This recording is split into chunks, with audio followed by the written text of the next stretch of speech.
The Galactic Academy's cafeteria buzzed with the usual midday chaos. Species from across the known universe gathered in clusters, their conversations creating a symphony of clicks, chirps, and melodic tones that only universal translators could decipher.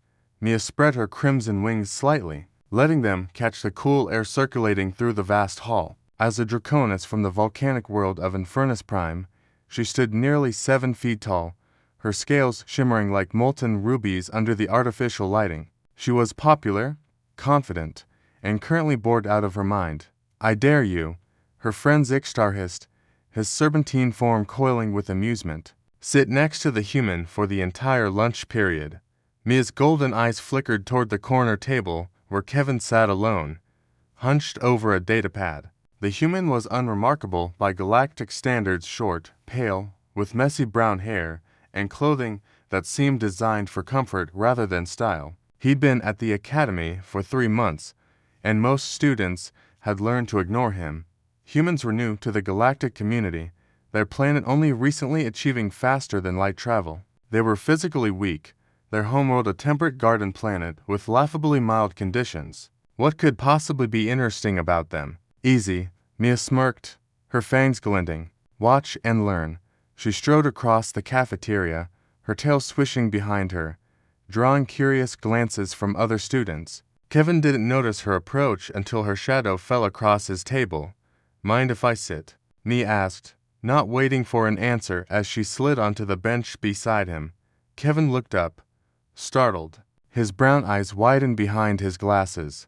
Sure. I mean, it's a free cafeteria." Mia expected awkwardness, maybe some stammering admiration. What she didn't expect was the heat dot. As soon as she settled beside him, she felt it, a warmth radiating from his body that made her inner fire stir with recognition. It wasn't unpleasant, but it was surprising.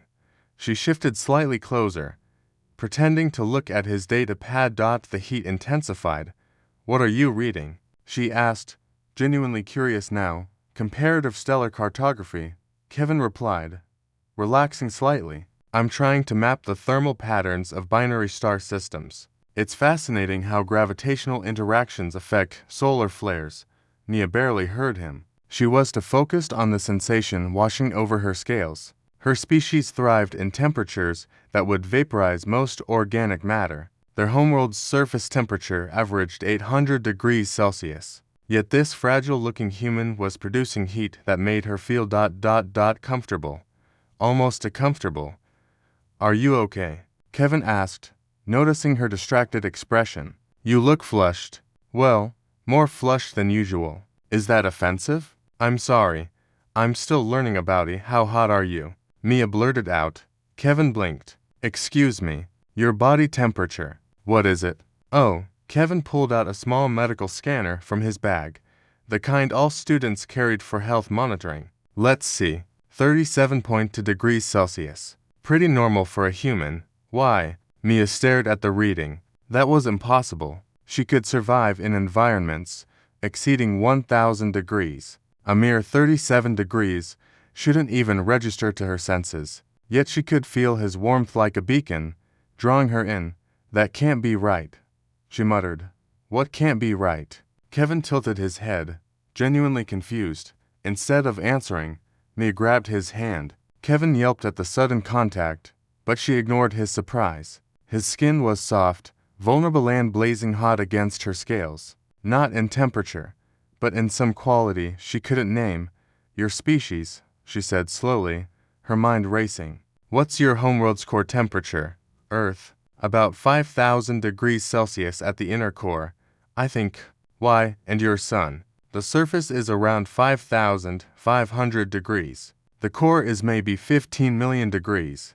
Kevin was looking at her with growing concern. "Mia, what's going on?" She released his hand, her thoughts tumbling. Every Draconis child learned the ancient wisdom. Fire recognizes fire. They could sense thermal energy? Yes, but more than that, they could sense potential. The capacity for heat, for energy, for power.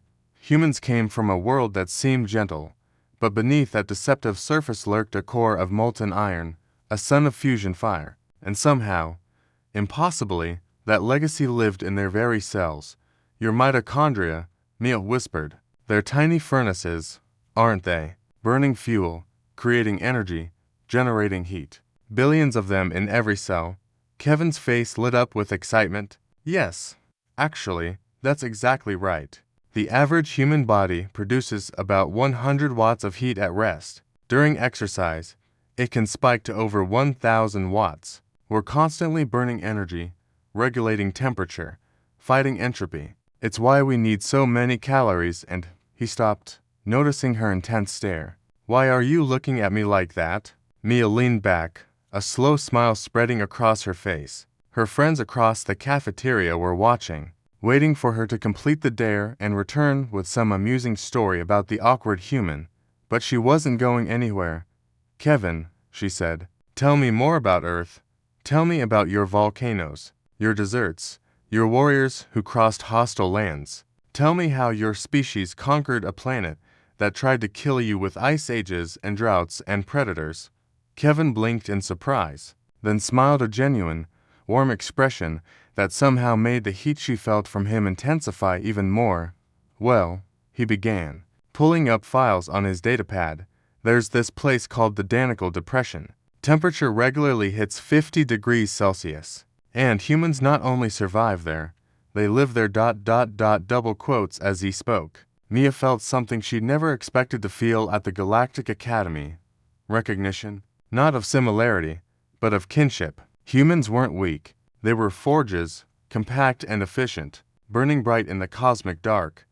And she had just found the most interesting person in the entire galaxy. Across the cafeteria, Zixstar watched in confusion as Mia, the proudest Draconis in the academy, hung on every word the human said. Her tail curled contentedly beside her. The dare was forgotten. Something far more important had just begun.